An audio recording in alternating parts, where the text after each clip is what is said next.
Welcome to Labour Force. I'm Bongeni Mutwa. It's our last show for the year 2020. A tough year, no doubt, for many workers here at home and around the world.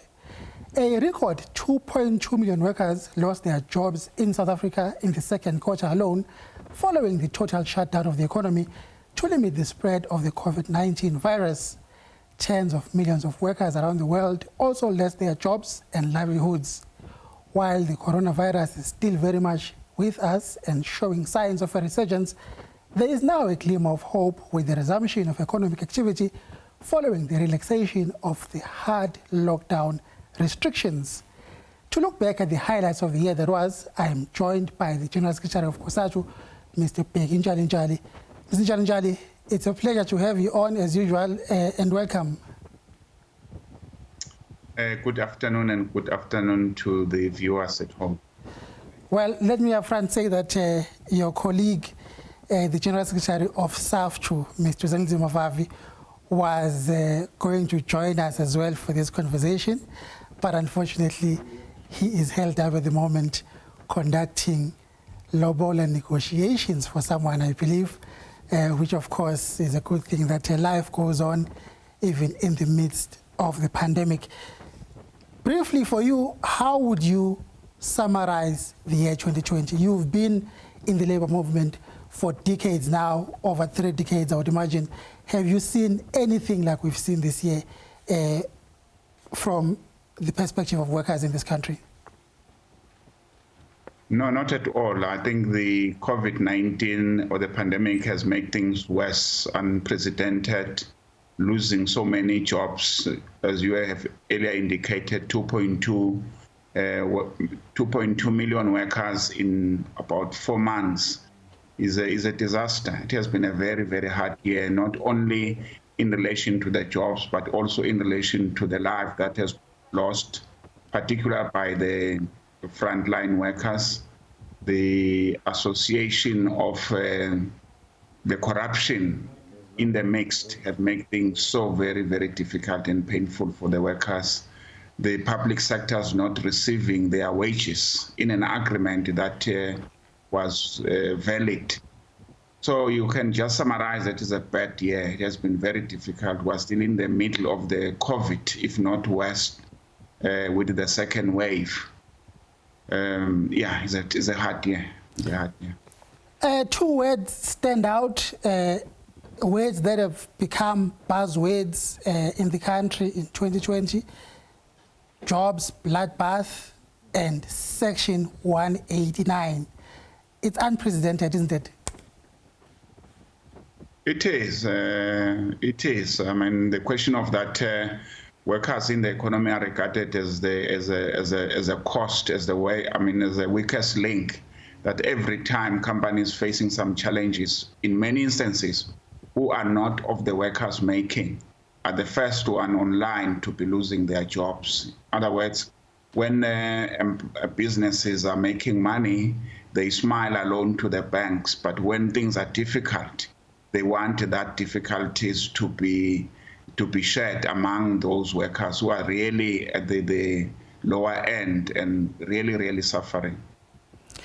Now, lately, of course, we've seen the economy showing signs of picking up a bit here and there. Even the latest figures from SABC show that there was 75,000 new jobs that were created in the third quarter. It's not a big number, but do you regard that as a sign of, does that give you hope, especially going into next year? I think it does, though is a drop in the ocean in regarding to the numbers and in regard to the unemployment at over 40%. But we live in hope in some of those issues. With the network economic recovery plan, we think things will change. And what makes us to be confident if government is going to walk the path is a question of the signing of the ESCOM compact, which guaranteed that if things are done correctly, the question of energy security supply will be an attractive for many, many businesses who want to come and invest in South Africa, that they will be not worried about load shedding moving forward. So those are signs indicating some positive news. But also the question of the recent arrest around the question of corruption, that even people who we thought they will never be arrested or charged, now I think the institution that are dealing with crime have got confidence. Was one of the issues that, in our view, we've made a lot of contribution by raising this issue of corruption sharply, both to the president, both to the law enforcement agencies, that they should do these issues without fear and favor. We'll be happy if some prosecutions will take place very, very soon. Well, of course, we have to touch on the issue of the public sector wage dispute. It was one of the big stories of 2020, of course, and unfortunately for you, as the unions, you've lost now at the Labour Court, the Labour Appeals Court. Not many people expected that to happen.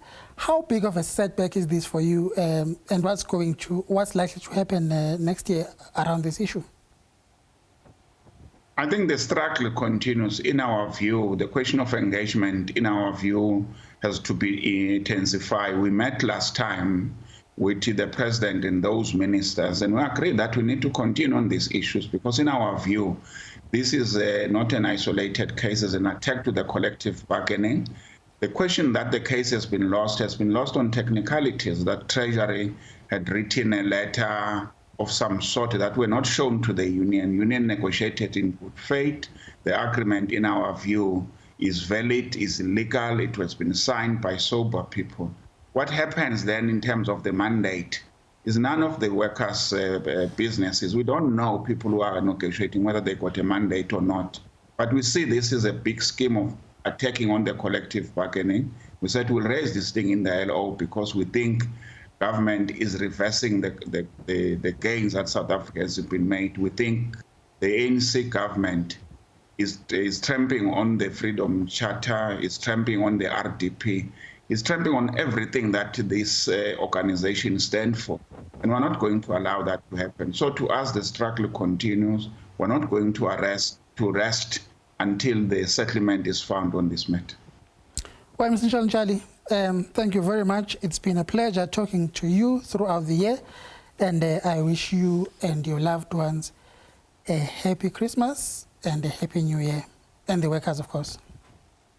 Thank you very much. We can just send the message to everyone else that we must respect the COVID-19 regulations, social distancing, wash our hands at all times.